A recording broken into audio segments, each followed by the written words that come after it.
নমস্কাৰ আমাৰ গৃহৰক্ষী ভাই বন্ধুসকল। আমাৰ এতিয়া স্বাধীন ভাৰতৰ আমি গোলাম হোমগাৰ্ড হৈ আছোঁ।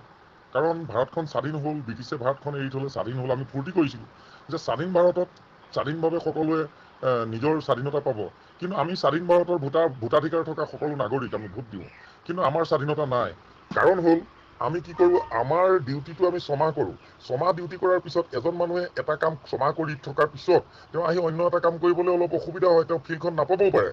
আৰু তাৰপিছত আপুনি ৰিলিজ হৈ আহিলে, ৰিলিজ হৈ আহি আকৌ ছমাহ ঘৰত থাকিলে বা এবছৰ থাকিলে, এবছৰত আপুনি দোকান এখন খুলি ভাল ধৰণে দোকান দি দোকানখনত যেতিয়া ভাল কাষ্টমাৰ লাগি এটা চিষ্টেম এটাত আহি যায় দোকানখন চলিবৰ কাৰণে, তেতিয়া আকৌ কলিং আহিব যে ইলেকশ্যন ডিউটি বা হোমগাৰ্ডৰ ডিউটিৰ কাৰণে তোমাক মাতা হৈছে, কল আউট আহিছে। আকৌ আপুনি সেইখন বন্ধ কৰি কল আউট হ'ল। গতিকে কোনো এটা কামতে সুস্থিৰেৰে নিশ্চিন্তভাৱে আমি কৰি চলিব নোৱাৰা অৱস্থাত পেলাই দিয়া এটা ডিপাৰ্টমেণ্ট হ'ল হোমগাৰ্ড। গতিকে আমাৰ এই ডিপাৰ্টমেণ্টটো হয় 12 মাহে আমাক ডিউটি কৰি থাকিবলৈ দিব লাগে, আমি ঘৰখন চলাব পাৰিম, নহ'লে সম্পূৰ্ণ ডিপাৰ্টমেণ্টটো বন্ধই কৰি দিব লাগে। কিন্তু দুটাৰ ভিতৰত এটা কৰিলেও হ'লহেঁতেন চৰকাৰে, ইফালেও নকৰে সিফালেও নকৰে। গতিকে এইটো বন্ধটো কৰিব নোৱাৰি, কাৰণ স্বাধীন ভাৰতৰ প্ৰথম ডিপাৰ্টমেণ্ট হ'ল হোমগাৰ্ড। এইটো ভাৰত স্বাধীন হোৱাৰ পিছত ৰেগুলাৰ কৰিব লাগিছিল। নিয়মীয়াকৰণ বেতনভোগী কৰ্মচাৰীলৈ ৰূপান্তৰিত কৰিবলৈ নকৰি এইটো এটা শোষণৰ দুৰ্নীতিপৰায়ণ শোষণ আৰু টকা খাবৰ কাৰণে ৰাস্তা মুকলি কৰি দিয়া এটা বাট বনাই থৈ দিলে। ইয়াত বিভিন্ন ধৰণৰ সুৰংগ আছে, সেই সুৰংগখিনিৰ জৰিয়তে যিমান আন্দোলন কৰক, যিমান আপোনাৰ স্মাৰক পত্ৰ দিয়ক, যিমান তদন্ত কৰিবলৈ কপি লিখক, আপোনাৰ তাৰ পৰা তদন্তৰ ৰিপৰ্টো আহিব, ৰিপৰ্ট বাকচত পৰি থাকিব, আপোনাৰ টেবুলত পৰি থাকিব, কিন্তু পইচা খাই থাকিব। পইচা খোৱাৰ বাট মোকলাই থৈছে। যদি আমাৰ চাকৰিটো নিয়মীয়াকৰণ হ'লহেঁতেন, 12 মাহে আমি ডিউটি পালোহেঁতেন, তেনেকুৱা ধৰণৰ চৰকাৰে কৰা হ'লে আমাৰ পইচা খাব নোৱাৰিলেহেঁতেন। 12 মাহ আমাক য'তে দিয়ক ডিউটি কৰিম। আৰু নহ'লে এনেকুৱা হ'ব লাগিছিলে, নিৰ্ধাৰিত ছমাহ ডিউটি কৰি ছমাহ বহক, ছমাহ বহি পেলাই লগে লগে ছমাহ সম্পূৰ্ণ হোৱাৰ লগে লগে কামান পাব লাগিব। আৰু যদি কামান নিদিয়ে আমাৰ অফিচৰ পৰা, তেতিয়াহ'লে অফিচৰ মানুহখিনি কৈফত তলব কৰিব লাগিব যে কি কাৰণত লোৱাহেঁতেন সময়মতে ডিউটি কৰা ছমাহ উকলি গ'ল।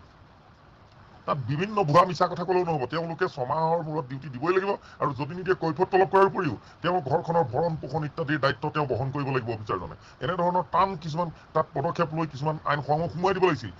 তথাপি আমাৰ পৰা তেতিয়া পইচা খাব নোৱাৰিলেহেঁতেন, সিহঁতে ডিউটি দিলেহেঁতেন। কিন্তু একো নীতি নিয়ম নাই, বেবিচাৰী ডিপাৰ্টমেণ্ট বনাই থৈ দিলে হোমগাৰ্ড ডিপাৰ্টমেণ্টটো। গতিকে আমাৰ সেই ডিপাৰ্টমেণ্টটোৰ সেইখিনি কৰি আমাৰ বহুত পৰিয়াল, আমাৰ 27,000 অসমৰ আছে, অল ইণ্ডিয়াত আপোনাৰ 7,65,000 আছে। ইমানখিনি ল'ৰাৰ আজি ঘৰ পৰিয়ালৰ প্ৰত্যেকৰ কাৰোবাৰ ল'ৰা ছোৱালী পঢ়াব পৰা নাই, কাৰোবাৰ মাক বাপেক বেমাৰ হৈ ঢুকাই গ'ল, চিকিৎসা কৰিব নোৱাৰিলে, কাৰোবাৰ ঘৈণীয়েকে হাজিৰা কৰি আছে, ল'ৰাই গিৰিয়েকে ছমাহ ডিউটি কৰে, বাকী ডিউটি নাথাকিলে ঘৈণীয়েকে হাজিৰা কৰিবলৈ যায়, কিবা কৰে, এনেকুৱা বিভিন্ন প্ৰব্লেমত এটা ঘৰ বনাব পৰা নাই, এটা সুবিধা দিব পৰা নাই কাকো, তেনেকুৱাকে চলি আছে। আৰু চৰকাৰখনে দিনক দিনে ইমান ধুনীয়া কাম কৰি আছে, সকলোতে কাম কৰিছে, কিন্তু আমাৰ হোমগাৰ্ড ডিপাৰ্টমেণ্টটোৰ বিষয়ে বাতৰিত দিলে, মাজতে পুলিচত মিলাই দিম, হেন কৰিম, মনটো ভাল লাগিল, কিন্তু কাৰ্যকৰী নহ'ল। আমাৰ এই ভলেণ্টিয়াৰ হোমগাৰ্ডখিনিৰ বিষয়ে চৰকাৰে আজিলৈকে একো পদক্ষেপ লোৱা নাই, আৰু সেইকাৰণে আমি একগোট হ'বৰ হ'ল, আমি সকলোৱে যুঁজিবৰ হ'ল, আমি সকলোৱে মাত মাতিবৰ হ'ল। আমাৰ হিমন্ত বিশ্ব শৰ্মা ছাৰ ইমান বেয়া মানুহ নহয়, তেওঁ এজন বুজা মানুহ। মোদীজীও, আমাৰ ভাৰতৰ প্ৰধানমন্ত্ৰী যিজন, তেওঁ ভাল, সকলো ভাল মানুহ, বেয়া আমিহে। কিয় বেয়া? আমি তেওঁলোকৰ গুৰিত শুদ্ধ মতে যেনেকে উপস্থাপন কৰিব লাগে শব্দটো, কথাখিনি তেনেকে উপস্থাপন কৰিব পৰা নাই, তেনেকে যাব পৰা নাই। আমাৰ যিখিনি ৰেজিষ্ট্ৰেশ্যন থকা ইউনিয়ন আছে, তেওঁলোকেও নিব পৰা নাই, কোনেও নিব পৰা নাই। গতিকে আহক আমি সকলোৱে আগবাঢ়ি যাওঁ, আৰু কোনটো ৰাস্তাৰে গ'লে তেওঁলোকক ডাইৰেক্ট আমি সন্মুখত গৈ আমি কথাখিনি উপস্থাপন কৰিব পাৰোঁ। আমি বুজি চাওঁ, তেওঁলোকৰ আগত কাকতি মিনতি কৰি চাওঁ, কি কয় কি নকয়। যদি তেওঁলোকে ইয়াত সদিচ্ছা প্ৰকাশ কৰে বা কিবা এটা হয়তো আমি ফলাফল পাবও পাৰোঁ। আৰু আমাৰ বিশ্বাস আছে তেওঁলোকক ভাল ধৰণেৰে ক'লে তেওঁলোকেতো মানি ল'ব, কিবা এটা কৰিব। ধন্যবাদ। জয় আই অসম।